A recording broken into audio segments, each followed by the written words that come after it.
महत्वपूर्ण सूचना है। तमाम पदयात्री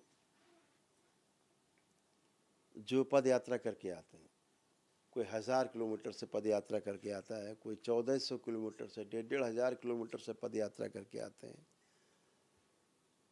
कोई 500 किलोमीटर से, कोई 700 किलोमीटर से, कोई 300 किलोमीटर से पद यात्रा करके आता है। पुण्य सबको बराबर ही मिलते हैं। दिखता है कि आपके अंदर आस्था, विश्वास, श्रद्धा बहुत है, लेकिन आप तमाम जंगलों को पार करते हुए, तमाम बच्चियां बताती हैं कि जंगलों को पार करते हुए कैसे जंगलों को पार किया है, लेकिन बाबा माँ की कृपा से जंगल में भी ऐसे लोग मिल गए जो उनके साथ हो गए और जंगल के पूरा पार करा दिया। 20 किलोमीटर यात्रा करा के 25 किलोमीटर पूरा जंगल क्रॉस करा दिया और उसके बाद झगड़ा करके चले गए, मोबाइल वोबाइल तोड़ के अपना, कि कोई बातचीत नहीं, लेकिन आपको जंगल से पार करा दिया। तो तमाम घटनाएं होती हैं।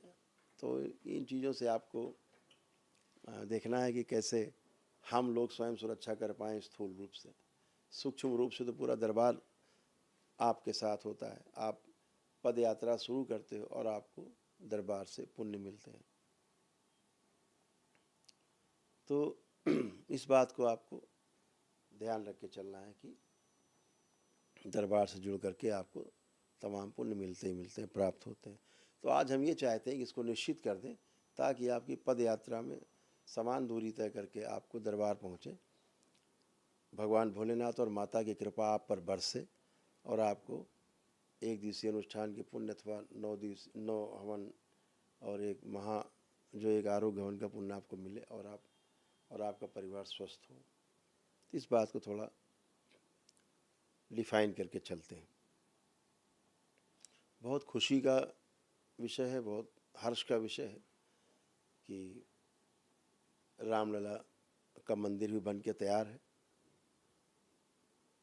हमारे गौरव का प्रतीक जो राम मंदिर है, जिसकी लड़ाइयाँ लड़ी हम सब लोगों ने बचपन से, आप सब लोगों ने बचपन से लेकर अब तक बहुत लड़ाइयाँ लड़ी। बाद में माननीय उच्चतम न्यायालय के द्वारा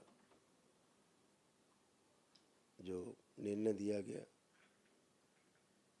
वह निर्णय सत्य का प्रतीक है, सबसे बड़ा सत्य की जीत है। तो उस निर्णय को हम सभी लोगों ने स्वीकारा, हमारे समाज के सभी लोगों ने स्वीकारा, सभी मजहब के लोगों ने, पंथ संप्रदाय के लोगों ने भी उस निर्णय को सराहा। उसके तहत आज हमारे साधु संतों ने हमारे बहुत संघर्ष किए। अयोध्या के हमारे साधु संतों के साथ साथ पूरे देश के साधु संतों ने, ऋषियों ने, सब लोगों ने संघर्ष किए और उसका फल परिणाम सामने आया कि हमारे आराध्य हमारे भगवान श्री राम परिवार सहित टेंट से निकल करके और अब वाकई में अपने स्थान पर विराजने जा रहे हैं जहाँ पर उनका स्थान होना चाहिए था। तो ये बहुत सबको बधाइयाँ, अग्रिम बधाइयाँ। वो कार्यक्रम भी अभी होने जा रहा है दिसंबर माह में कार्यक्रम होने जा रहा है। तो ये सारे संकल्प, प्रार्थना आपके सफल हैं। ये सब आज ये दिन हम लोगों को अपने जीवन में ये देखने को मिल रहा है। तो एक पवित्र स्थान है। तो हम लोग ये चाहते हैं कि जो भी पदयात्री हैं, जो पदयात्रा अपनी शुरू करें, तो 2 स्थान ऐसे हैं जहाँ से आप पदयात्रा शुरू करेंगे तो आपको उसके पुण्य जरूर प्राप्त होंगे। सबसे पहले तो एक स्थान है भोलेनाथ की नगरी, बाबा विश्वनाथ, बाबा विश्वेश्वरनाथ, हमारे देश के एक प्रमुख ज्योतिर्लिंग में से एक है। काशी जिसे सृष्टि का केंद्र कहा जाता है। तो सभी पदयात्रियों के लिए एक गाइडलाइन है कि नए साल से 1 जनवरी से, अभी तो जहाँ से जो आ रहे हैं उनको पुण्य मिल ही रहे हैं, लेकिन ये ध्यान रखें कि जो 1 जनवरी से जो लोग पदयात्रा शुरू करेंगे उनके लिए गाइडलाइन दरबार की ओर से है। तो जो लोग काशी से, जो माता अन्नपूर्णा का मंदिर है वो काशी विश्वनाथ मंदिर में ही है, है ना, शक्तिपीठ है, वो भी एक माँ विशालाक्षी का मंदिर है। तो उनके दर्शन करके और भगवान भोलेनाथ को जल अर्पित करके और वहाँ से आप जल ले करके जब करौली शंकर महादेव धाम कानपुर पहुँचेंगे, भगवान भोलेनाथ को जल अर्पित करेंगे, तो आपको वहाँ पहुंचकर एक दिवसीय अनुष्ठान का पुण्य मिलता है, जिसमें आप अपने को, स्वयं को, अपने परिवार को रख सकते हैं और सभी लोग अच्छे होते हैं, आपको आनंद मिलता है, सभी कष्ट तमाम जाते हैं, तमाम नकारात्मकता जाती है, नकारात्मक स्मृतियाँ जाती हैं, सब नष्ट होती है। जो दुनिया भर की गंदगी, पेशी पेशा, उल्टा सीधा, भूत प्रेत, नकली भूत प्रेत की बीमारी जो आप लेके घूमते हैं, सब नाटक, आपके मन के नाटक, ये सब खत्म होते हैं, गंदगी जाती है, परिवार के लोग भी आपके स्वस्थ होते, तमाम रोग कष्ट जाते हैं, वो सब आपकी आस्था, विश्वास, श्रद्धा से, आपके संकल्प, प्रार्थना से जाते हैं, तो आप दरबार से जुड़ पाते हैं। तो आप वहाँ से जब यात्रा शुरू करेंगे काशी विश्वनाथ से, परिसर से, भगवान काशी विश्वनाथ के स्थान से, केंद्र से, तो आपको निश्चित रूप से दरबार पहुंचकर, ये पद यात्रा के कारण बहुत लोग चले आ रहे हैं, पूरे देश से पद यात्राओं का दौर शुरू हुआ है जो, तो हम चाहते हैं वो केंद्रित हो और बराबर दूरी तय करके आप लोगों को पुण्य प्राप्त हो। तो आप वहाँ से जब संकल्प करके चलेंगे अपने कष्टों के लिए, परिवार के लिए, अपने लिए, तो आपको ये पुण्य जरूर प्राप्त होंगे। हम आपसे मुलाकात करते ही हैं, बात करते ही हैं, कोई शुल्क नहीं है किसी प्रकार का, ना तो दरबार में आपसे मिलने का कोई शुल्क है, बिना टोकन आपको मिलना होता है, हमें बिना टोकन आपसे मिलते हैं, तो सभी लोग आप लोग ये तय कर सकते हैं। तो ये कार्यक्रम आप बनाएंगे। दूसरा, वृंदावन से भी आप यात्रा तय कर सकते हैं। इस तरफ के लोग कहीं भी रहते हो वृंदावन पहुंच जाएं, उधर कहीं भी रहते हो भगवान काशी विश्वनाथ में पहुंच जाएं, वाराणसी में, वहाँ से यात्रा शुरू कर सकते हैं। इस तरफ के लोग जो हैं इधर वृंदावन में, श्री वृंदावन में पहुंच करके बिहारी जी के दर्शन करें। उसके पश्चात जो गोपीश्वर महादेव का मंदिर है वहीं पर, श्री गोपीश्वर महादेव प्राचीन मंदिर है बहुत, तो वहाँ पर भगवान भोलेनाथ को जल अर्पित करके, दर्शन करके और वहाँ से अपनी पदयात्रा शुरू कर सकते हैं।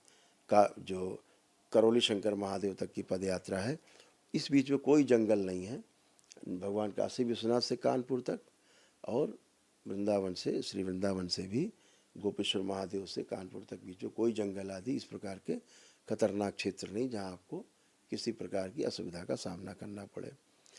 ये दो स्थान तय कर दिए गए ताकि आपको एक दिवसीय अनुष्ठान का पुण्य मिल सके।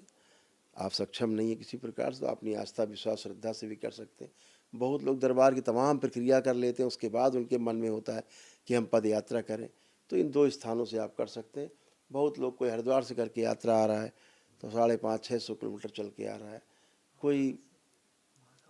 कोई भगवान महाकाल से आ रहा है तो यात्रा शुरू कर रहा है। तो आपके मन में श्रद्धा है तो भगवान महाकाल के दर्शन आप करिए, जाके आपकी श्रद्धा है आप हरिद्वार जाइए, गंगा स्नान करिए, उसके बाद आप पहुँचिए वृंदावन या काशी विश्वनाथ, जहाँ से भी आपकी यात्रा करने का मन हो, आप दोनों स्थान से दरबार के लिए यात्रा कर सकते हैं, क्योंकि आपको हवन के पुण्य मिलते ही हैं और आप स्वस्थ होते ही, पता ही आपको, आपकी आस्था, विश्वास, श्रद्धा के अनुसार ऐसा होता है। तो इन दोनों स्थानों से आप यात्रा करेंगे। 1 जनवरी 2024 से पद यात्रा का जो नया जो पद यात्रा का जो रास्ता है वो यही है पहुंचने का। और यदि आप अयोध्या जी से चलते हैं रामलला के दर्शन करके, और आपको केवल अकेले ही आपके अपने कष्ट हैं स्वयं के, केवल अपने को अकेले ही रखना है टीने गुर्जा पथ में, परिवार को शामिल नहीं करना है, तो आप वहाँ पहुँच करके भगवान रामलला के दर्शन करके और वहाँ से आप पद यात्रा शुरू करते हैं दरबार तक के लिए, तो आपको 9 हवन के पुण्य और एक आरोग्य हवन का पुण्य आपको मिलता है, जिससे कि आप स्वस्थ होते हैं, आपकी पितृमुक्त होती है और स्वस्थ होते हैं। भगवान काशी विश्वनाथ से कानपुर तक की करौली शंकर महादेव धाम तक की यात्रा, या गोपीश्वर महादेव श्री वृंदावन से कानपुर तक की पद यात्रा, ये आपको 9 हवन के पुण्य प्रदान करती है और आप लोगों को आनंद मिलता ही है।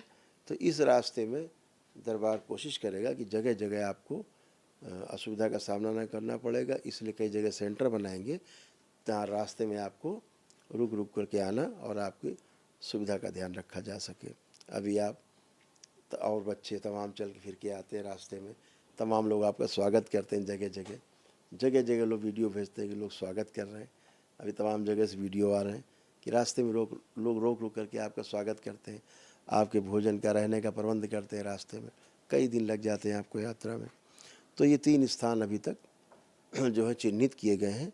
इन 3 स्थानों से आप पद यात्रा कर सकेंगे केंद्रित होकर के। इसके पहले आप जहाँ से चाहें वहाँ से दर्शन करते हुए अपना साधनों के द्वारा इन 3 केंद्र पर अपने अनुसार पहुँच सकते हैं। इस बात को मैंने कहा कि आपको केंद्रित कर दिया जाए ताकि आपको कोई कष्ट और संकट ज़्यादा ना उठाना पड़े, क्योंकि लंबी दूरी करके आप यात्रा करके आते हैं पद यात्रा बच्चों के साथ। तो 3 केंद्र भी आपके लिए ये 1 जनवरी से खोले। जो यात्रा कर रहे हैं, जहाँ से भी आ रहे हैं, उनका स्वागत है। लेकिन 1 जनवरी से जो लोग यात्रा शुरू करेंगे तो वो लोग इसी प्रकार से करेंगे जैसा कि मैंने बताया है।